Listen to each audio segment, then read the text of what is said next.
Bonjour mes amis qui me suivent sur YouTube.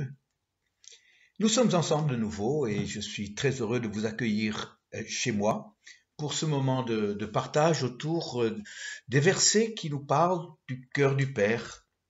Dans cette série, à la découverte du cœur du Père, nous avons finalement regardé de près et j'ai voulu partager mes réflexions beaucoup plus que simplement, je dirais, décortiquer un verset, l'analyser, mieux le connaître. Non, mon souhait, c'était vraiment, qu'est-ce que ça provoque en moi, ce que ce verset sur le Père crée. Donc, c'est pour ça que c'est assez personnel ce que je vous partage. Le but, c'est pas tellement mieux connaître la Bible, mais mieux connaître le Dieu de la Bible, n'est-ce pas? Il nous a pas donné juste un livre, il nous a donné lui-même.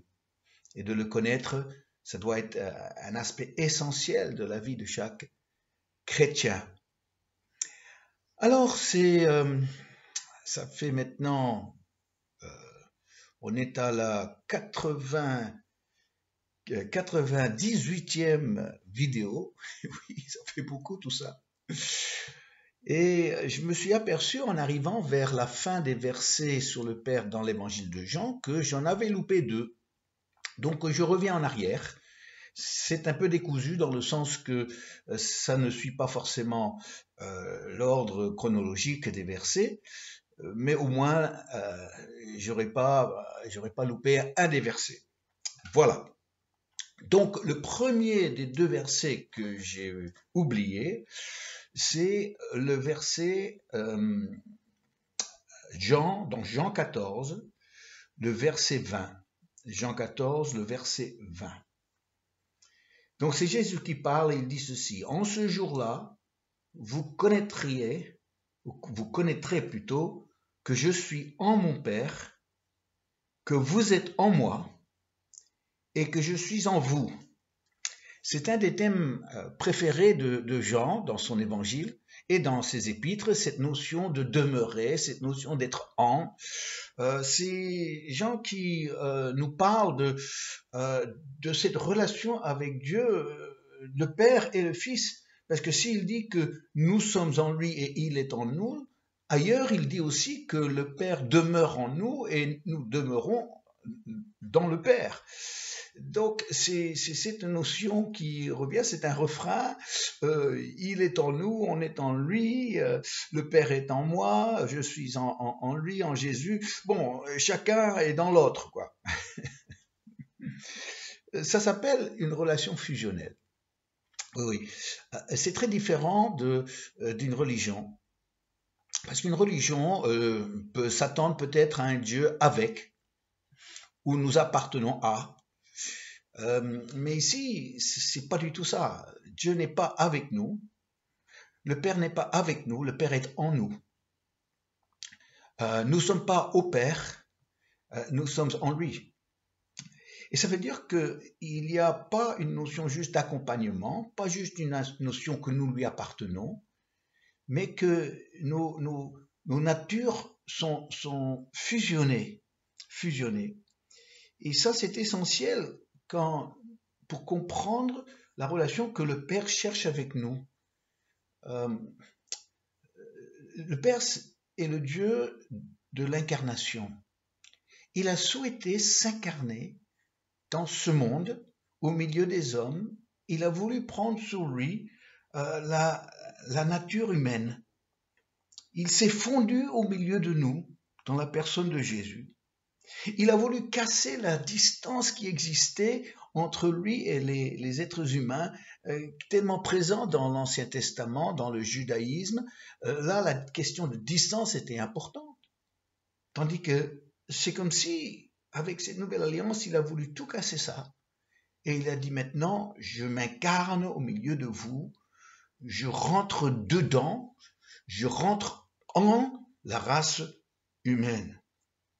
Donc, il est devenu participant à notre nature humaine dans le but que nous puissions nous participer à la nature divine. C'est Pierre qui en parle.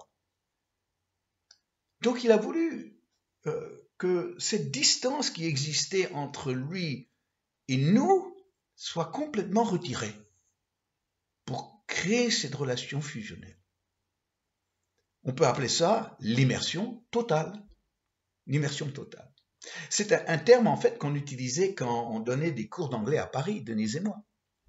Oui, parce que on donnait des cours pour un institut de langue qui apprenait aux hommes d'affaires. C'était pas une école pour jeunes ou enfants, c'était une école de langue pour justement permettre à des hommes d'affaires, des PDG, des gens quand même haut placés dans la société qui avaient absolument besoin d'apprendre l'anglais pour leur métier, pour les relations internationales.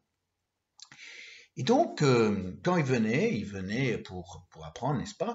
Et il y avait dans l'école deux types de professeurs qui avaient une autre approche par rapport aux élèves. Les élèves, c'était les PDG, c'était les chefs d'entreprise. Vraiment le gratin du monde des affaires. Donc, il y avait les francophones, les professeurs francophones qui parlaient et français et anglais. Et donc, on était tenu à, dès que le cours commençait, d'être dans ce qu'on appelait l'immersion totale. Ça voulait dire que du début jusqu'à la fin du cours, on ne parlait pas français, il fallait absolument parler l'anglais.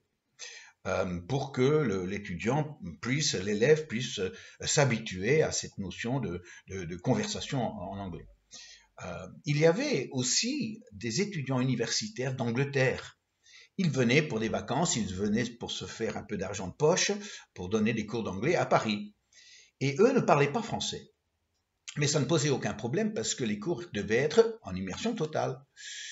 Et voilà que, en dehors du cours, une fois le cours terminé, ou bien pour accueillir l'élève, ils n'étaient pas capables de les accueillir avec toutes les formes et les formules de politesse souvent qu'on utilise quand c'est quelqu'un d'important qui arrive, n'est-ce pas? Et alors pour eux, avec vraiment un petit français, à la fin d'un cours, ils se retrouvaient, ils ne savaient pas vous voyez. Les hommes d'affaires, ils ne savaient pas les vous voyez, ils ne savaient pas les titres qu'il fallait utiliser pour montrer tout le respect. Donc finalement, ils leur demandaient leur prénom et ils les tutoyaient et demandaient leur prénom. Nous, professeurs bilingues franco-anglais, nous, c'était monsieur le directeur, c'était, on les vous voyait, c'était tout le protocole qu'on leur devait. Mais j'ai remarqué que c'était nous qui les tenons à distance, avec tout notre désir de les respecter et d'être polis. Tandis que les étudiants anglais, eux, cassaient cette notion de distance parce qu'ils étaient incapables de les vous voyez, parce qu'ils ne comprenaient pas les termes qu'il fallait utiliser pour les accueillir avec le respect, donc ils les appelaient par leur prénom et les tutoyaient. Et donc, étonnamment, on les voyait les étudiants anglais lundi, et puis je leur disais, bah, qu'est-ce que tu as fait ce week-end? Ah, il a dit, bah, tel PDG, il m'a invité dans son château, passer le week-end chez lui avec sa famille. J'ai dit, ah bon? Ben lui, il m'a jamais invité, moi. C'est quelque part, je crois que c'est la même chose que Dieu veut de nous. C'est que nous voulons montrer tout le respect, on veut montrer que on veut l'honorer, qu'on est conscient qu'il s'agit du Dieu très saint, 3 fois saint, et que on arrive vraiment petit pas. Dieu, il est venu au milieu de nous pour nous tutoyer. Il m'a dit, avant, vous me vous voyez. Moi, ça ne me convient pas. Moi, je suis venu au milieu de vous pour être en vous, pour vous tutoyer, vous appeler par vos noms, votre prénom. Et alors maintenant, apprenez, s'il vous plaît, s'il te plaît, apprends à me tutoyer, apprends à devenir proche de moi, apprends à être un fils pour moi, ton Père céleste. Et c'est là que on comprend à quel point ce Dieu nous aime, à quel point il veut intimement faire partie de nos vies, à tel point qu'il ne peut pas rester en dehors, qu'il a besoin de vivre en dedans. Et c'est là où on peut se poser la question, mais comment est-ce possible que on vit dans le Père et que le Père vit en moi? Concrètement, on ne veut pas rentrer dans un espèce de mysticisme, mais si c'est pas de la poésie, mais si c'est une réalité qu'on peut vivre, qu'on peut connaître, alors comment est-ce possible que moi je puisse vivre dans le Père et que le Père puisse vivre en moi? Alors, il s'agit ici d'une transmission d'esprit, parce que l'être humain a un esprit, la Bible le dit, et Dieu a un esprit aussi, le Père a son esprit. Et que de comprendre que notre esprit, par notre désir, par notre cœur né de nouveau, par nos aspirations les plus profondes, par notre cœur qui aime ce Dieu, nous faisons partie même de ce Dieu-là, de notre Père. Oui, par nos aspirations, par nos désirs, par notre motivation profonde, nous entrons en lui. Mais dans l'autre sens, ça marche aussi. Parce que l'Esprit du Père entre en nous. Et quand cet Esprit du Père, on l'a accueilli, il est en nous, à partir de ce moment-là, nous allons réagir à des choses intérieurement qui font réagir le Père. Ça peut être des réactions, ça peut être des émotions.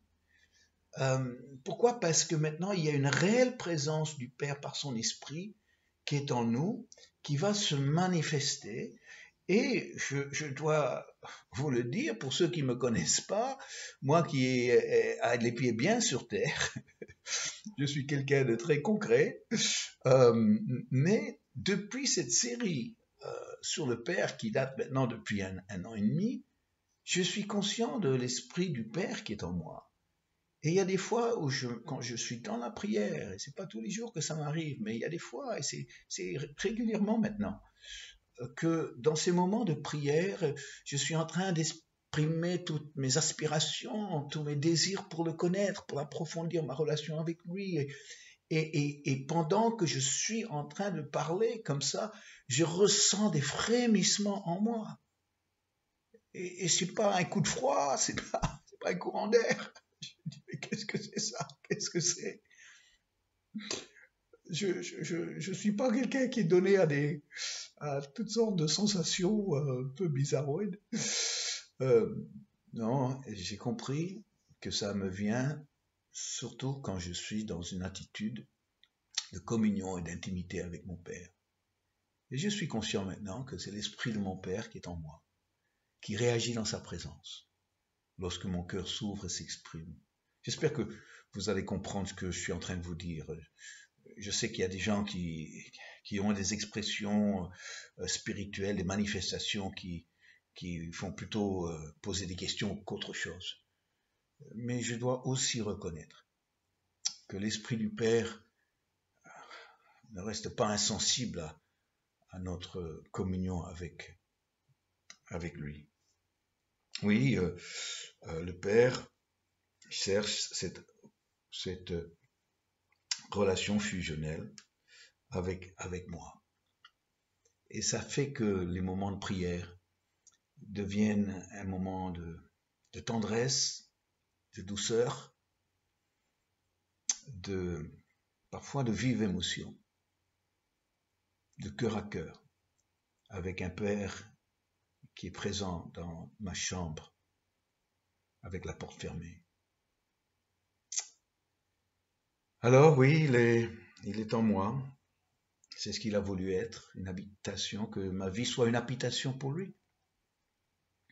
Et ça veut dire qu'il est partout, du moins partout où je vais, parce que je le porte, son esprit, en moi.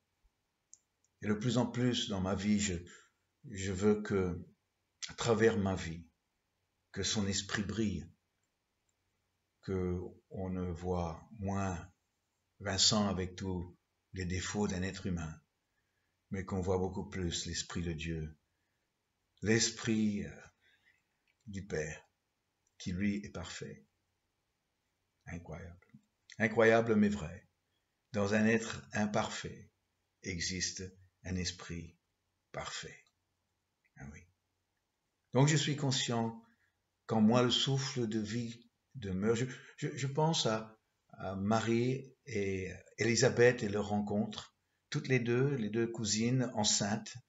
Marie de Jésus, Élisabeth de Jean-Baptiste. Et lorsqu'elles se sont rencontrées, alors l'enfant qui était en Élisabeth a frémi, a fait un sursaut en elle au contact de Jésus au sein de Marie. Et c'est une simple image, mais il y a quelque chose qui est en nous, qui réagit quand on est dans la présence de notre Dieu. Oui. Donc, en moi, j'ai le souffle de vie. Je suis vivant. Le jour où mon souffle me quittera, je ne l'aurai plus. Mais aujourd'hui aussi, j'ai le souffle du Père. Et ce souffle du Père me permet de vivre avec lui sur cette terre pendant les années que j'ai et me prépare pour le voir face à face, tel qu'il est. Alors pour terminer ce moment de partage ensemble aujourd'hui qui nous parle d'un Dieu en nous, un Père en nous et nous en lui, j'aimerais chanter ce vieux chant qui met en honneur le Saint-Esprit. Vous le connaissez peut-être. J'espère que je vais me rappeler des paroles. Ça fait un petit moment qu'on ne l'a pas chanté.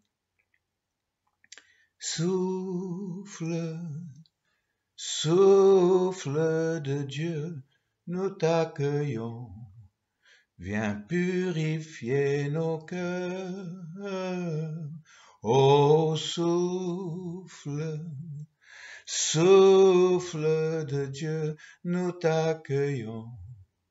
Viens purifier nos cœurs. Rends-nous souples devant toi, à l'écoute de ta voix. Rends-nous sensibles à ton cœur. Sois le roi, sois le Seigneur. Ô souffle, souffle de Dieu, nous t'accueillons. Viens purifier nos cœurs. Ô souffle, souffle de Dieu, nous t'accueillons. Viens purifier nos cœurs. De prière, n'est-ce pas? Et si on priait ensemble avant de se quitter? Père, qui l'aurait pensé, qui l'aurait cru? Ce Dieu tellement grandiose, tellement puissant, tellement saint, tellement loin, tellement inabordable, que tu as voulu devenir participant à la nature humaine, dans le seul but que nous qui t'aimons, nous qui sommes nés de nouveau, nous devenions participants de la nature divine. Aujourd'hui, c'est par ton esprit, Père, que tu vis en nous. Et ce que tu es, toi, tu l'exprimes en nous et à travers nos vies. Ce sont des choses réelles, Seigneur. Ce n'est pas juste des belles pensées. Et aujourd'hui, je prie pour mes amis qui ont pris le temps aujourd'hui de regarder cette vidéo. Je prie pour eux, Seigneur, comme je prie pour moi-même, que nous allons pouvoir vraiment une belle habitation pour l'Esprit de notre Père, que nous allons connaître cette relation fusionnelle avec toi, où je suis en lui, il est en moi. Et aujourd'hui, c'est comme ça. Père, Père, je t'aime. Père, nous t'aimons. Amen. Amen. Alors merci d'être passé comme ça, me voir. Je crois avoir plus qu'un verset à faire dans les versets dans l'évangile de Jean.